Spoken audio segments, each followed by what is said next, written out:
y los tenemos que visibilizarlos.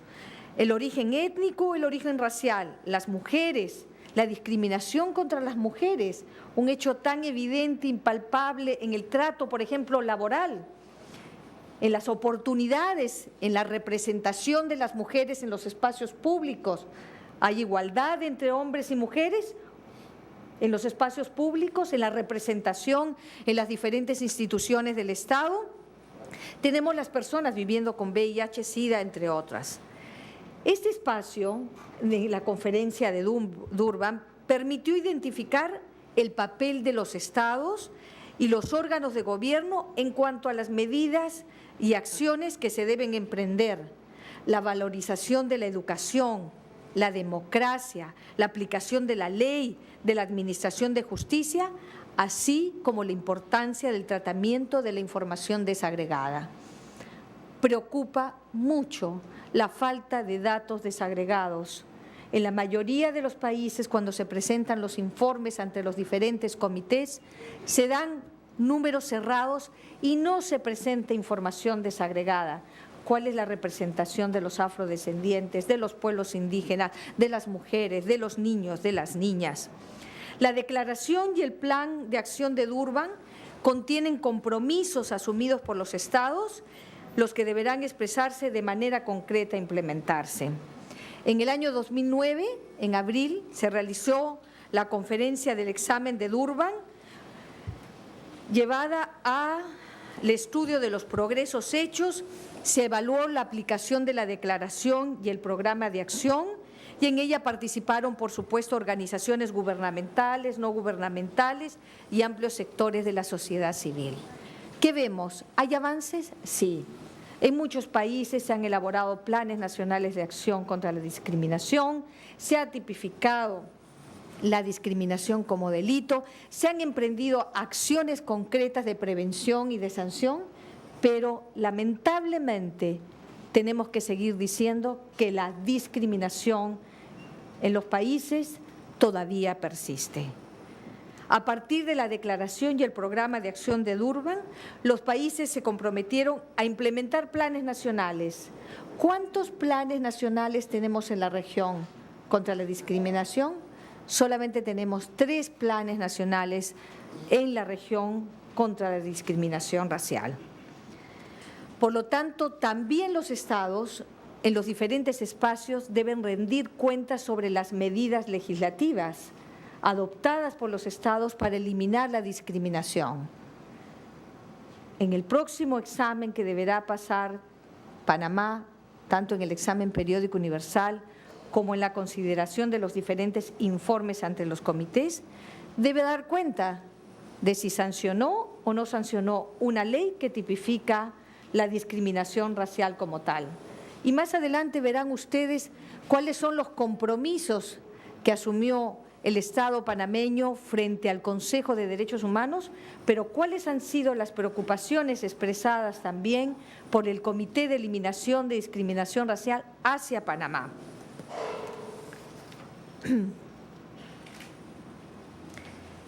El Comité para la Eliminación de la Discriminación Racial analiza la situación de los estados a través de informes periódicos.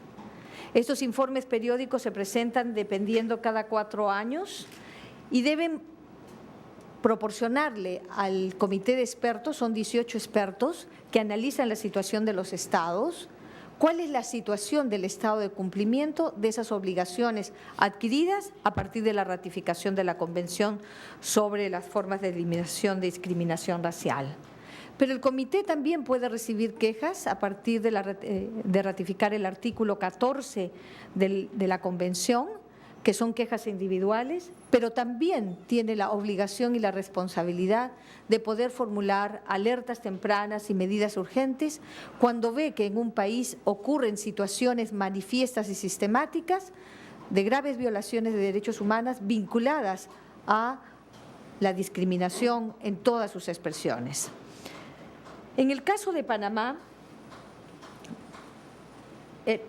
están los mecanismos que son del sistema de Naciones Unidas, ya dije el comité, tenemos el relator especial contra el racismo, que visita los países y cumple o tiene el mandato de ver la situación específica en cada uno de los países. El relator no ha visitado todavía Panamá en ninguna oportunidad. Panamá ha hecho una invitación abierta a todos los procedimientos especiales de Naciones Unidas y, por lo tanto, sería muy bueno para el país poderle extender una invitación al relator especial sobre el racismo. Creo que sería una gran oportunidad, sobre todo, para analizar en conjunto con el Estado y con las organizaciones de la sociedad civil cuál es la situación real de la discriminación racial en Panamá y formularle sugerencias, recomendaciones que deberían ser adoptadas por el Estado para mejorar cualquier situación u obstáculo que se pudiera presentar en la total implementación tanto de la Convención como de las otras obligaciones adquiridas por Panamá. Tenemos el grupo de trabajo de expertos sobre personas de ascendencia africana.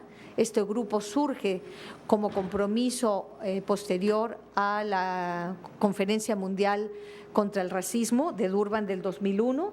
Hay el grupo de trabajo intergubernamental y el grupo de 5 expertos eminentes independientes que la conforman.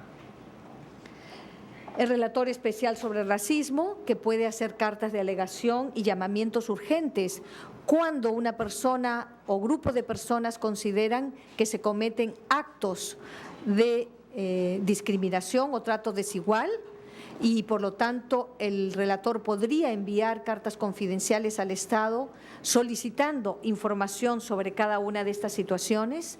Creo que es importante que la sociedad civil y los diferentes actores en la sociedad civil, cuando ocurren actos de discriminación racial, puedan formular o brindar información al relator para que pueda solicitar también a su vez al Estado que complemente esta información. Una vez concluido este periodo, hay que recordar que los relatores especiales en los espacios del Consejo de Derechos Humanos hacen pública todas las cartas enviadas a los diferentes gobiernos y también se hacen públicas las respuestas del Estado una vez que cumplen con la presentación de su informe. Realizan visitas a países y ya lo señalé, sería muy bueno tener la oportunidad de que se pudiera visitar al país por parte del relator. Panamá. Panamá tiene su artículo 19, como ya usted también lo había mencionado, claramente en su Constitución, que no habrá fueros o privilegios personales ni discriminación por razón de raza, nacimiento, clase social, sexo o religión, ideas políticas. La modificación de la Constitución incluyó también la discapacidad en el artículo 19. El artículo 67, como está contenido aquí en la presentación, el artículo 80, 81 y 88, hacen mención a todo este aspecto de la no discriminación. En cuanto a identidad y diversidad cultural tenemos el artículo 90, en cuanto a educación tenemos el artículo 108, en cuanto a tradiciones folclóricas el artículo 87. Es decir, la Constitución no carece de normas que establecen el trato igual y no discriminatorio. La pregunta es, ¿esto se ha cumplido? ¿Se cumple a cabalidad? ¿Podemos decir que no hay discriminación en el país? Si la hay, ¿cómo la abordamos? Por favor, la siguiente. Estas normas que prohíben la discriminación están en la Ley 111 del 22 de abril del 2005, que prohíbe la discriminación laboral, como ya lo dije. Y hoy día la Defensoría del Pueblo nos ha compartido la Ley 16 del 2002, que regula el derecho de admisión a los establecimientos públicos y dicta medidas para evitar la discriminación. ¿Cómo surge esta ley? ¿Cuánto se cumple? ¿Cómo se cumple? Esta ley, de la que seguro se va a referir mi compañero de panel, el señor Gersán, crea la Comisión Nacional contra la Discriminación. Y si yo les pregunto a todos los que están aquí presentes, ¿cuántos conocen la Comisión Nacional contra la Discriminación? Me gustaría que levanten la mano. ¿Nadie? ¿Una mano? ¿Dos manos? Una, por favor. La Comisión Nacional contra la Discriminación fue creada en el 2002 por Ley 16. En esta ley, que ya va a explicar, no quiero quitarle el espacio al colega Gersán, establece con claridad la representación y está en el artículo 9. Miren este folletito que les ha compartido hoy día Rafael Pérez Jaramillo, para que conozcan que ustedes tienen una Comisión Nacional contra la Discriminación, una comisión que fue creada en el 2002 y que necesita de la presencia del Legislativo, de la presencia del Ejecutivo, de la presencia y representación de todas las expresiones y organizaciones de la sociedad civil, como son las personas con discapacidad, los representantes de los pueblos indígenas, de los afrodescendientes. Esta comisión ha venido trabajando de manera silenciosa y hoy día en este espacio quisiéramos destacar que es importante darle relevancia porque esta es una ley de la República y una ley que debe ser cumplida y que esperamos que se potencie todo el trabajo de la Comisión Nacional contra la Discriminación. Es importante señalar también que el CERT, el Comité para la Eliminación de la Discriminación Racial, expresó sus preocupaciones cuando analizó el informe presentado por el Estado panameño y señaló con toda claridad lo siguiente para que tomemos nota de que se tienen que tomar acciones. Señaló como preocupación la persistencia de la discriminación de facto contra los afropanameños y pueblos indígenas y señaló causas estructurales que están perpetuando la exclusión, el acceso a los derechos socioeconómicos y desarrollo y el acceso a los servicios básicos. Todos tienen igualdad de oportunidades, todos pueden decir que reciben un trato igualitario. Señaló también el comité con mucha preocupación la falta de una disposición general que prohíba la discriminación por motivos de raza y tipifique como delito los actos de discriminación racial. Esa es la razón por la que hoy día estamos aquí. La razón para señalar la importancia de que la Asamblea Legislativa tipifique la discriminación de una manera adecuada en concordancia con el artículo 1 de la Convención, todo acto de discriminación. Señaló también como preocupación la falta de datos sobre la composición demográfica en el informe.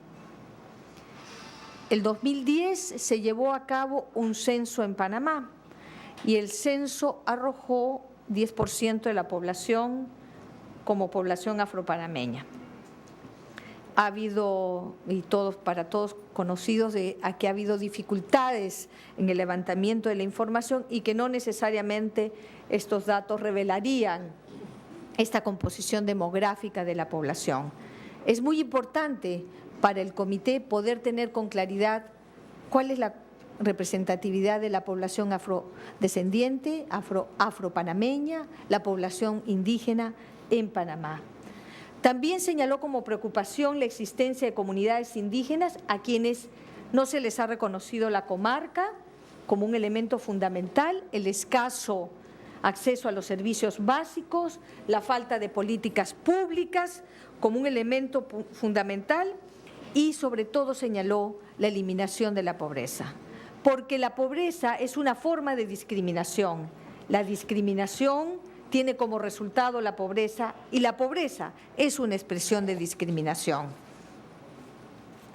También señaló preocupaciones por los desalojos y el desplazamiento en las comunidades indígenas, la importancia de llevar a cabo consultas sobre proyectos de explotación de recursos, la construcción y turismo dejada en manos de empresas privadas, la falta de resarcimiento y compensación adecuada para las víctimas del desplazamiento y el no respeto de las medidas provisorias de la Comisión Interamericana de Derechos Humanos en caso de la comunidad Naso, Sansán, Sandruy y la comunidad de Charco La Pava.